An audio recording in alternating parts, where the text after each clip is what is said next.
بسم اللہ الحمد للہ والصلاة والسلام علی رسول اللہ اما بعد اعوذ باللہ من الشیطان الرجیم بسم اللہ الرحمن الرحیم یا ایہا الذین آمنوا اتقوا اللہ وقولوا قولا سدیدا یصلح لکم اعمالکم ویغفر لکم ذنوبکم ومن یطع اللہ ورسولہ فقد فاز فوزا عظیما۔ برادران اسلام اہل سنت والجماعہ، ہمارے ماہ رمضان کے روزانہ کے درس قرآن کے سلسلے میں یا ایہا الذین آمنوا سے جو آیات شروع ہوتی ہیں قرآن پاک میں، ان کی ترتیب کے حساب سے ہم 66ویں نمبر پر جو آیت ہے اس پر پہنچے ہیں۔ اللہ سبحانہ و تعالی اپنے بندوں کو، نبی اکرم صلی اللہ علیہ وسلم کے غلاموں کو، مسلمانوں کو، مومنوں کو خاص طور پر یہ ارشاد فرماتا ہے۔ یہ ساری آیات جو ہیں ان کا خطاب یا ایہا الذین آمنوا مسلمانوں کے ساتھ ہے۔ ویسے تو پورے کا پورا قرآن پاک جو ہے وہ انسانیت کی ہدایت کے لیے ہے، مسلمانوں کی ہدایت اور رہنمائی کے لیے ہے، لیکن اس کے باوجود اللہ سبحانہ و تعالی نے خاص آیات جو ہیں وہ نازل فرمائی ہیں، جن میں صرف اور صرف خطاب جو ہے وہ مومنوں کو کیا گیا ہے، مسلمانوں کو کیا گیا ہے۔ اس آیت کریمہ میں اللہ سبحانہ و تعالی ارشاد فرماتا ہے یا ایہا الذین آمنوا اتقوا اللہ، اے ایمان والو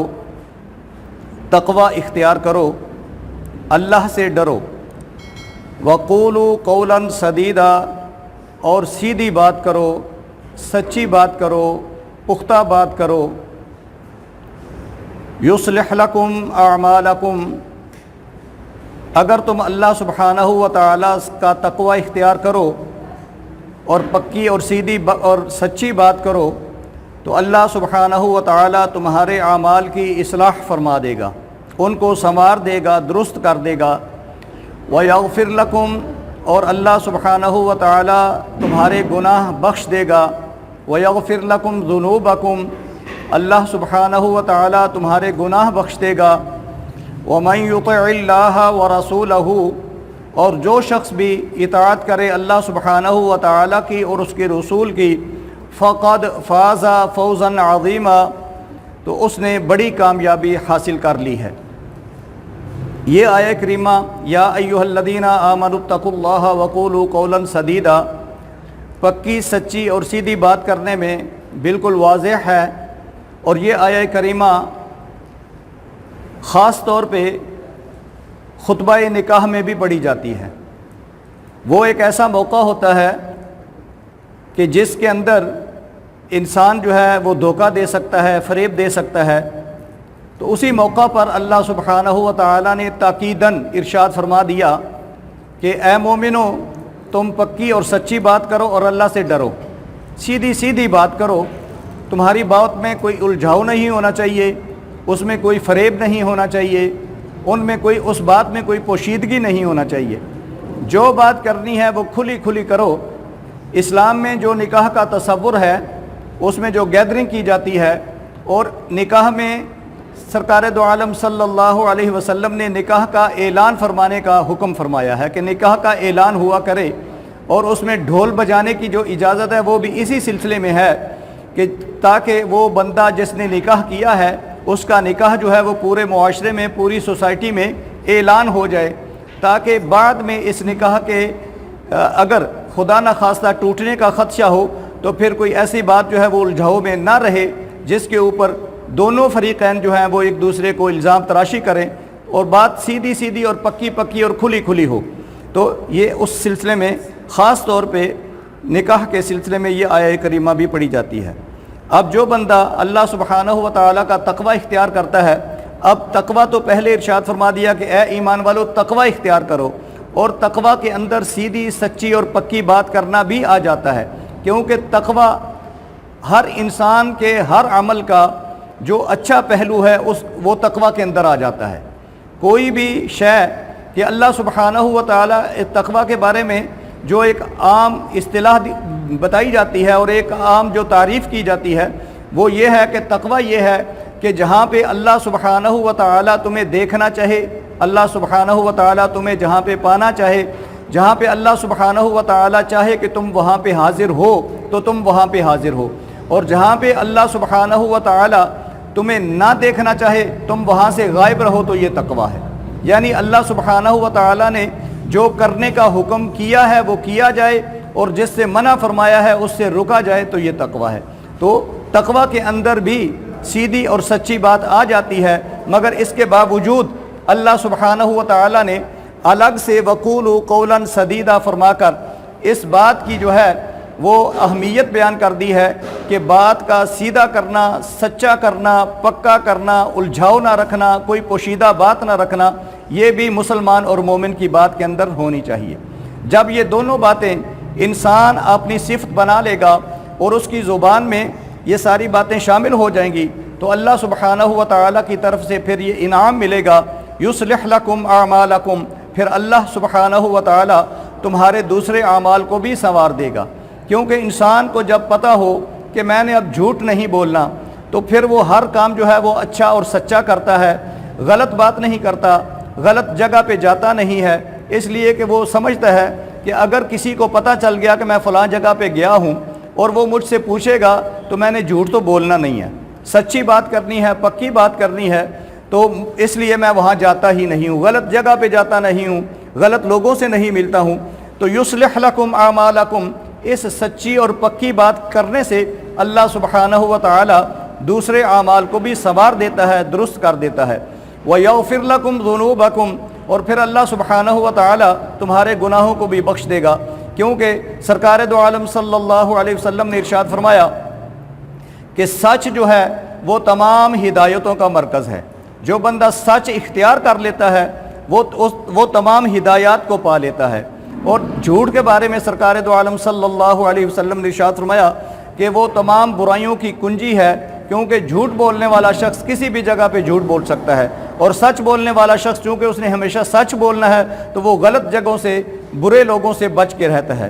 آگے ارشاد فرمایا وَمَن يُطِعِ اللَّهَ وَرَسُولَهُ فَقَدْ فَازَ فَوْزًا عَظِيمًا، اور جس شخص نے اللہ سبحانہ و تعالی اور اس کے رسول کی اطاعت کی، پس بے شک اس نے بہت بڑی کامیابی کو پا لیا، بہت بڑی کامیابی کو حاصل کر لیا۔ حضرات گرامی، یہاں پہ اطاعت کا ایک لفظ ہے کہ وَمَن يُطِعِ، آگے جو جن کی اطاعت کی جانی ہے وہ دو ہیں، وہ ہے اللہ و رسولہ، جس نے اطاعت کی اللہ کی اور اس کے رسول کی۔ تو اس سے یہ پتہ چلا کہ اللہ کی اطاعت اور نبی اکرم صلی اللہ علیہ وسلم کی اطاعت دو الگ الگ اطاعتیں نہیں ہیں۔ جس نے نبی اکرم صلی اللہ علیہ وسلم کی اطاعت کر لی اس نے اللہ سبحانہ و تعالی کی اطاعت کر لی، اور جس نے ان دونوں کی اطاعت کر لی بس بے شک اس نے پوری کامیابی کو، بڑی کامیابی کو پا لیا۔ اللہ سبحانہ و تعالی ہمیں نبی اکرم صلی اللہ علیہ وسلم کی اطاعت کی اور اللہ سبحانہ و تعالی کے حکم کی اطاعت کی توفیق عطا فرمائے، ہمیں تقوی عطا فرمائے، اور اللہ سبحانہ و تعالی ہمیں پکی بات، سچی بات اور سیدھی بات کرنے کی توفیق عطا فرمائے۔ حضرات گرامی، آگے جو آیہ کریمہ ہے 67ویں نمبر پر اللہ سبحانہ و تعالی ارشاد فرماتا ہے یا ایھا الذین آمنوا ان تنصروا اللہ ینصرکم ویثبت اقدامکم۔ اس کا ترجمہ یہ ہے یا ایھا الذین آمنوا، اے ایمان والو، ان تنصروا اللہ، اگر تم اللہ کی مدد کرو، ان تنصروا اللہ، اگر تم اللہ کی مدد کرو، ینصرکم، تو پھر وہ تمہاری مدد کرے گا، وَيُثَبِّتْ أَقْدَامَكُمْ، اور اللہ سبحانہ و تعالی تمہارے قدموں کو جما دے گا۔ اس آیہ کریمہ میں جو سوچنے والی بات ہے وہ یہ ہے کہ اللہ سبحانہ و تعالی بے پرواہ ہے، غنی ہے، اللہ سبحانہ و تعالی مالک الملک ہے، اللہ سبحانہ و تعالی خالق ہے، اللہ سبحانہ و تعالی کو کسی کی مدد کی ضرورت نہیں ہے، لیکن اللہ سبحانہ و تعالی یہاں پہ فرما رہا ہے ان تنصروا اللہ، اگر تم اللہ کی مدد کرو۔ تو اس سے یہ پتہ چلا کہ اللہ سبحانہ و تعالی بھی مدد طلب فرماتا ہے اپنے بندوں سے، مگر کس انداز میں کہ اللہ سبحانہ و تعالی کے رسول کی مدد کی جائے تو یہ اللہ کی مدد ہے، اللہ تعالیٰ کے دین کی مدد کی جائے تو یہ اللہ کی مدد ہے، اللہ تعالیٰ کے کاموں کی مدد کی جائے تو یہ اللہ تعالیٰ کی مدد ہے، اللہ تعالیٰ کے پیغام کو پہنچانے کی مدد کی جائے تو یہ اللہ تعالیٰ کی مدد ہے۔